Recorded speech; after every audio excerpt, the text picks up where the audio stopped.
Hey there, night owls and dreamers. Welcome back to another episode of Sleepbound, where I, Ian, help you drift off with soothing stories. Tonight, we're soaring high with Atreyu and Falkor in Chapter 8 of the Neverending story. Expect some sky-high adventures and maybe a few stormy twists. So, grab your cozy blanket, get comfy, and let's fly into the clouds of Fantastica together.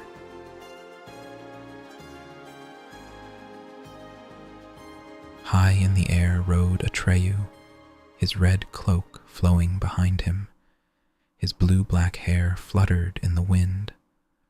With steady, wave-like movements, Falkor, the white luck dragon, glided through the mists and tatters of clouds, up and down and up and down and up and down. How long had they been flying? For days and nights and more days, Atreyu had lost track. The dragon had the gift of flying in his sleep. Farther and farther they flew. Sometimes Atreyu dozed off, clinging fast to the dragon's white mane. But it was only a light, restless sleep, and more his waking became a dream, all hazy and blurred. Shadowy mountains passed below him, lands and seas, islands and rivers. Atreyu had lost interest in them and gave up trying to hurry Falkor as he had done on first leaving the Southern Oracle. For then he had been impatient, thinking it a simple matter for one with a dragon to ride, to reach the border of Fantastica and cross it to the outer world. He hadn't known how very large Fantastica was. Now he had to fight the leaden weariness that was trying to overpower him. His eyes, once as keen as a young eagle's, had lost their distant vision. From time to time he would pull himself upright and try to look around, but then he would sink back and stare straight ahead at the dragon's long, supple body with its pearly pink and white scales. Falkor was tired too. His strength, which had seemed inexhaustible, was running out. More than once in the course of their long flight, they had seen below them spots which the nothing had invaded, and which gave them the feeling that they were going blind. Seen from that height, many of these spots seemed relatively small, but others were as big as whole countries. Fear gripped the luck dragon and his rider, and at first they changed direction to avoid looking at the horror. But, strange as it may seem, horror loses its power to frighten when repeated too often. And since the patches of nothing became more and more frequent, the travelers were gradually getting used to them. They had been flying in silence for quite some time, when suddenly Falkor's bronze bell tone rang out. "Atreyu, my little master, are you asleep?" "No," said Atreyu, though actually he had been caught up in a terrifying dream. "What is it, Falkor?" "I've been wondering if it wouldn't be wiser to turn back." "Turn back? Where to?" "To the ivory tower, to the childlike empress." "You want us to go to her empty-handed?" "I wouldn't call it that, Atreyu. What was your mission?" "To discover the cause of her illness and find out what would cure it." "But," said Falkor, "nothing was said about your bringing her the cure." "What do you mean?" "Maybe it's a mistake, trying to cross the border of Fantastica in search of a human." "I don't see what you're driving at, Falkor. Explain yourself." "The childlike empress is deathly sick," said the dragon, "because she needs a new name. Morla the Aged One told you that. But only a human, only a child of man from the outer world can give her this name. Uyulala told you that. So you've actually completed your mission. It seems to me you should let the childlike empress know it as soon as possible." But it won't do her a bit of good, Atreyu protested, unless I bring her the human who can save her. Don't be so sure, said Falkor. She has much greater power than you or I. Maybe she would have no difficulty in bringing a human to Fantastica. Maybe she has ways that are unknown to you and me and everyone else in Fantastica. But to do so, she needs to know what you have found out. If that's the way it is, there's no point in our trying to find a human on our own. She might even die while we're looking. But maybe if we turn back in time, we can save her. Atreyu made no answer. The dragon could be right, he reflected, but then he could be wrong.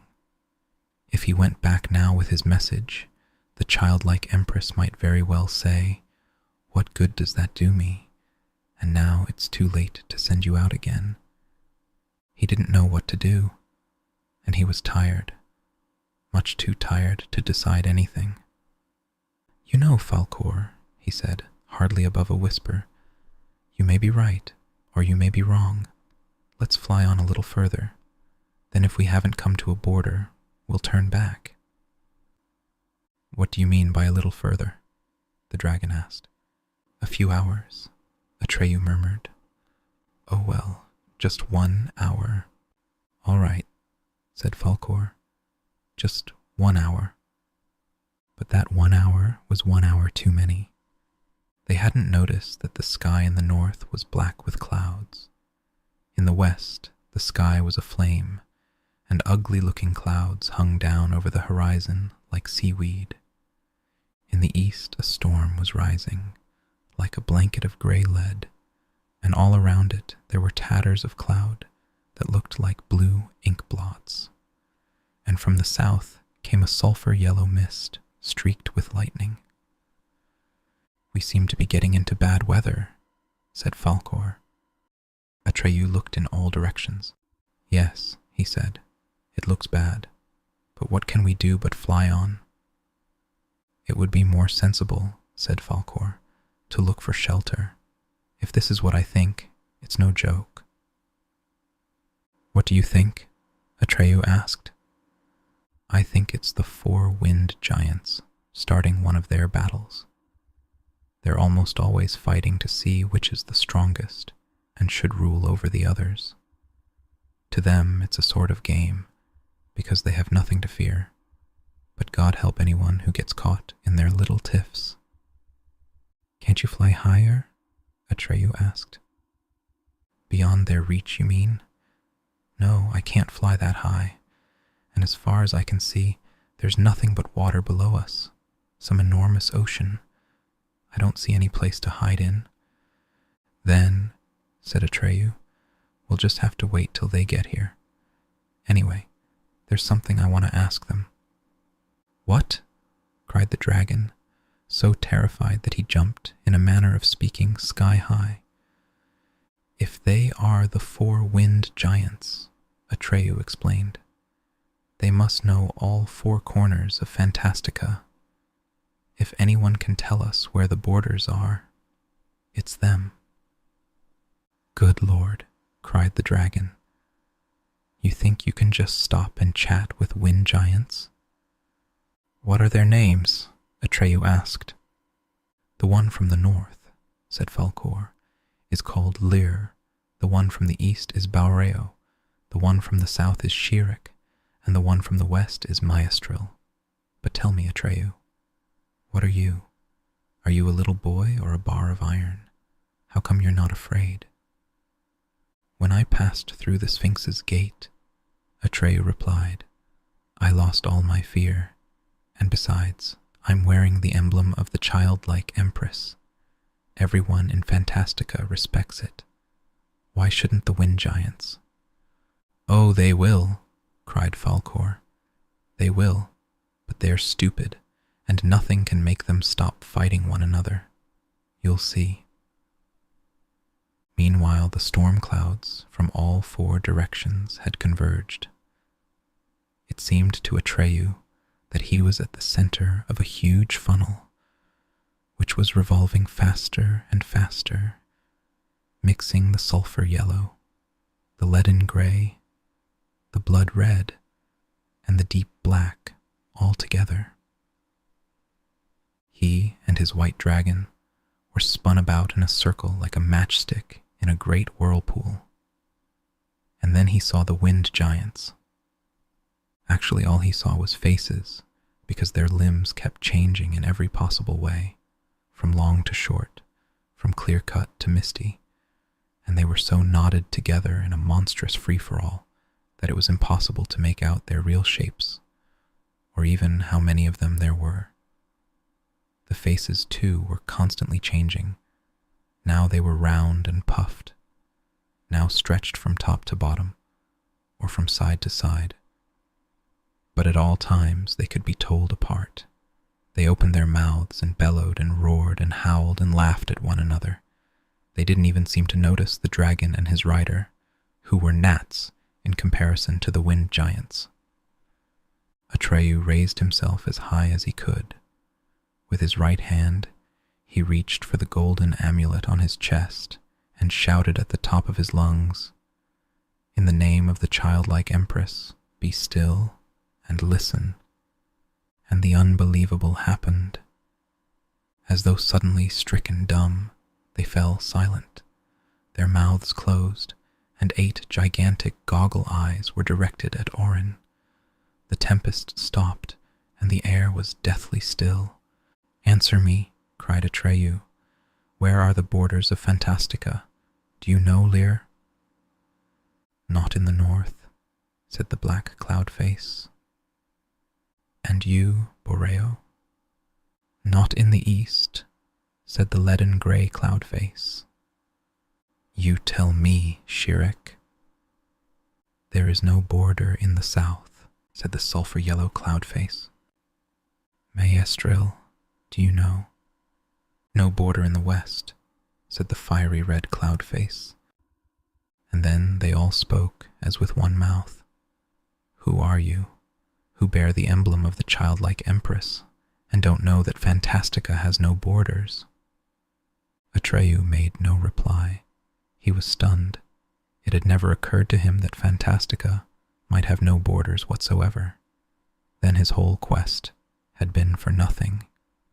He hardly noticed it when the wind giants resumed their war game. He had given up caring what would happen to him. He clung fast to the dragon's mane when they were hurled upward by a whirlwind. The lightning played around them. They were spun in a circle and almost drowned in a downpour of rain. They were sucked into a fiery wind that nearly burned them up. But a moment later, a hailstorm, consisting not of stones but of icicles as long as spears, flung them downward. So it went, up and down and up, this way and that. The wind giants were fighting for power. A gust of wind turned Falkor over on his back. "Hold tight," he shouted. But it was too late. Atreyu had lost his hold and fell. He fell and fell, and then he lost consciousness. When he came to, Atreyu was lying on white sand. He heard the sound of waves, and when he looked around, he saw that he had been washed up on a beach. It was a gray, foggy day, but there was no wind. The sea was calm, and there was no sign that the wind giants had been fighting a battle only a short time before. The beach was flat, and there were no hills or rocks in sight, only a few gnarled and crooked trees, which, seen through the mist, looked like great clawed hands. Atreyu sat up, seeing his red buffalo hair cloak a few steps away. He crawled over to it and threw it over his shoulders. To his surprise, it was almost dry, so he must have been lying there for quite a while. How had he got there? Why hadn't he drowned? Dimly he remembered arms that had carried him, and strange singing voices. "Poor child, beautiful child. Hold him, don't let him go under." Perhaps it had only been the sound of the waves, or could it have been sea nymphs and water sprites? Probably they had seen the glory, and that was why they had saved him. Involuntarily, he reached for the amulet. It was gone. There was no chain around his neck. He had lost the gem. "Falkor," he shouted, as loud as he could. He jumped up and ran back and forth, shouting in all directions. "Falkor, Falkor, where are you?" No answer came, only the slow, steady sound of the waves breaking against the beach. Heaven only knew where the wind giants had driven the white dragon. Maybe Falkor was looking for his little master in an entirely different place, miles and miles away. Maybe he wasn't even alive. No longer was Atreyu a dragon rider, and no longer was he the childlike empress's messenger. He was only a little boy, and all alone. The clock in the belfry struck 6. By then it was dark outside. The rain had stopped. Not a sound to be heard. Bastian stared into the candle flames. Then he gave a start. The floor had creaked. He thought he heard someone breathing.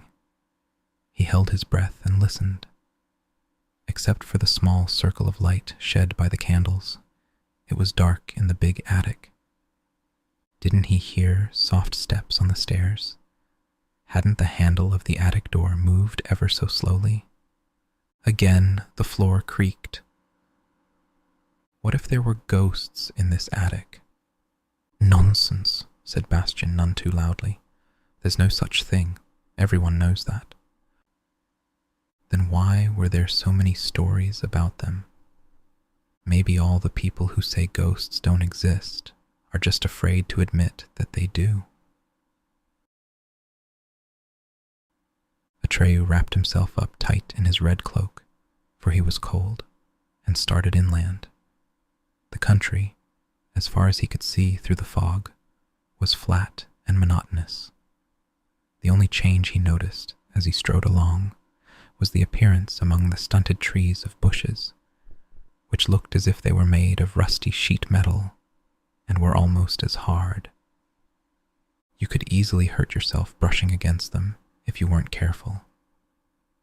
About an hour later, Atreyu came to a road paved with bumpy, irregularly shaped stones. Thinking it was bound to lead somewhere, he decided to follow it, but preferred to walk on the soft ground beside the bumpy paving stones.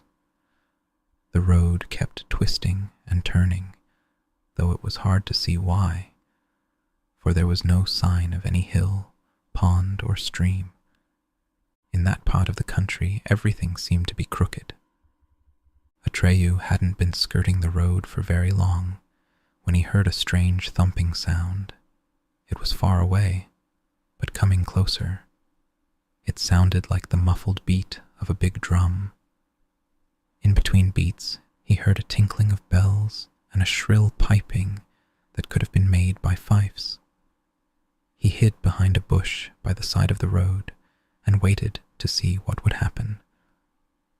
Slowly, the strange music came closer, and then the first shapes emerged from the fog. They seemed to be dancing, but it was a dance without charm or gaiety. The dancers jumped grotesquely, rolled on the ground, crawled on all fours, leapt into the air, and carried on like crazy people. But all Atreyu could hear was the slow, muffled drum beats, the shrill fifes, and a whimpering and panting from many throats. More and more figures appeared. The procession seemed endless. Atreyu looked at the dancers' faces. They were ashen gray and bathed in sweat, and the eyes had a wild, feverish glow. Some of the dancers lashed themselves with whips. "They're mad," Atreyu thought, and a cold shiver ran down his spine. The procession consisted mostly of night hobs, kobolds, and ghosts. There were vampires as well, and quite a few witches, old ones with great humps and beards, but also young ones who looked beautiful and wicked. If he had had Oren, he would have approached them and asked what was going on. As it was, he preferred to stay in his hiding place until the mad procession had passed, and the last straggler vanished, hopping and limping in the fog. Only then did he venture out on the road and look after the ghostly procession. Should he follow them? He couldn't make up his mind.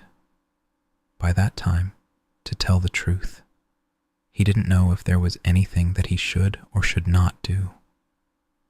For the first time, he was fully aware of how much he needed the childlike Empress's amulet, and how helpless he was without it, and not only, or even mainly, because of the protection it had given him. It was thanks to his own strength, after all, that he had stood up to all the hardships and terrors, and the loneliness of his quest. But as long as he had carried the emblem, he had never been at a loss for what to do. Like a mysterious compass, it had guided his thoughts in the right direction. And now, that was changed. Now, he had no secret power to lead him. He had no idea what to do, but he couldn't bear to stand there as though paralyzed. So he made himself follow the muffled drumming, which could still be heard in the distance. While making his way through the fog, always careful to keep a suitable distance between himself and the last stragglers, he tried to put his thoughts in order. Why, oh why hadn't he listened when Falkor advised him to fly straight to the childlike Empress? He would have brought her Uyulala's message and returned the gem. Without Orin and without Falkor, he would never be able to reach her. She would wait for him till her last moment, hoping he would come, trusting him to save her and Fantastica, but in vain. That in itself was bad enough, but still worse was what he had learned from the wind giants, that Fantastica had no borders. If there was no way of leaving Fantastica, then it would be impossible to call in a human form across the border. Because Fantastica was endless, its end was inevitable. But while he was stumbling over the bumpy paving stones in the fog, Uyulala's gentle voice resounded in his memory, and a spark of hope was kindled in his heart. Lots of humans had come to Fantastica in the past and given the childlike Empress glorious new names. That's what she had sung. So there was a way from the one world to the other. For them it is near, but for us too far. Never can we go out to them. Yes, those were Uyulala's words. Humans, the children of man, had forgotten the way, but mightn't just one of them, a single one, remember? His own hopeless situation mattered little to Atreyu. What mattered was that a human should hear Fantastica's cry of distress and come to the rescue, as had happened many times before. Perhaps one had already started out and was on his way. Yes, yes, Bastian shouted. Then, terrified of his own voice, he added more softly, I'd go and help you if I knew how. I don't know the way, Atreyu. I honestly don't. The muffled drum beats and the shrill piping had stopped. Without noticing it, Atreyu had come so close to the procession that he almost ran into the last stragglers. Since he was barefoot, his steps were soundless. But that wasn't why those creatures took no notice of him. He could have been stomping with hobnailed boots and shouting at the top of his lungs without attracting their attention. By that time, the procession had broken up, and the spooks were scattered over a large muddy field interspersed with gray grass. Some swayed from side to side, others stood or sat motionless, but in all their eyes there was a feverish glow, and they were all looking in the same direction. Then Atreyu saw what they were staring at in fascinated horror. On the far side of the field lay the nothing, It was the self-same nothing that he had seen from the bark troll's treetop, or on the plain where the magic gates of the South Oracle had stood, or looking down from Falcor's back. But until then, he had always seen it from a distance. This time, it was close by. It cut across the entire landscape and was coming slowly but irresistibly closer. Atreyu saw that the spooks in the field ahead of him were twitching and quivering.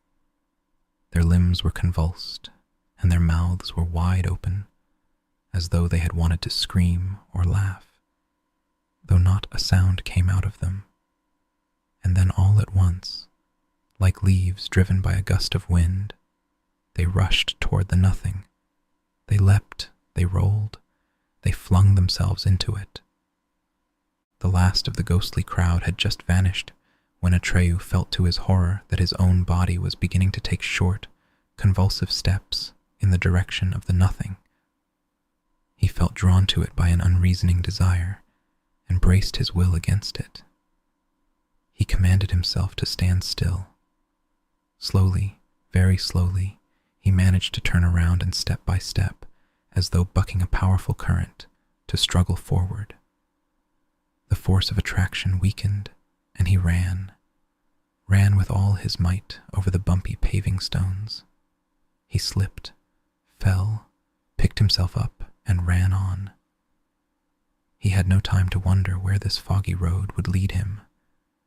He followed the senseless twists and turns of the road until high pitch-black ramparts appeared in the fog ahead of him. Behind them, several crooked towers jutted into the gray sky.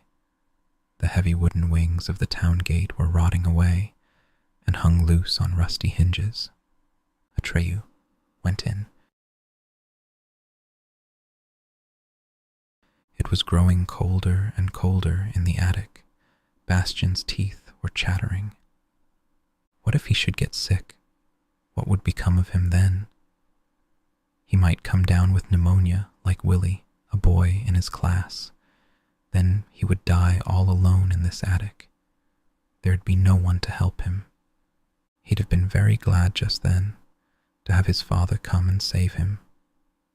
But go home? No, he couldn't. He'd rather die.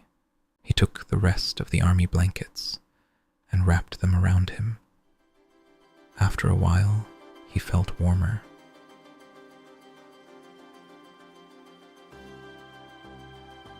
That's where we'll end our story for tonight.